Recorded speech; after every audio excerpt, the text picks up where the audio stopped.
بسم اللہ الرحمن الرحیم۔ السلام علیکم۔ مولانا شمس الحق افغانی رحمۃ اللہ علیہ سے ایک قادیانی جج نے پوچھا، نبوت کیا چیز ہے؟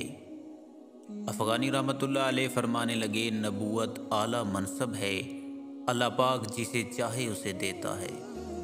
قادیانی بولا، جب اتنا اچھا منصب ہے تو اسے عام کرنا چاہیے۔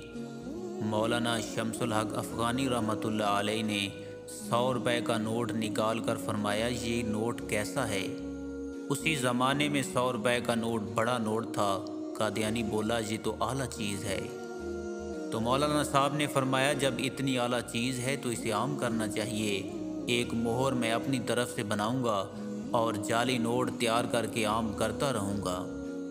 قادیانی جج بولا، یہ کام اگر آپ نے کیا تو آپ مجرم ہوں گے اور سزا کے مستحق ہوں گے۔ اس کام کی اتھارٹی صرف حکومت کے پاس ہے، کسی اور کے پاس نہیں۔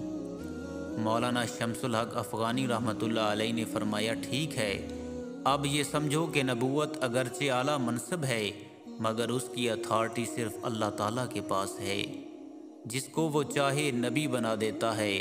اب آپ لوگوں نے اپنا جعلی نبی بنایا ہے تو اس لیے آپ لوگ اللہ پاک کے نزدیک مجرم ہیں۔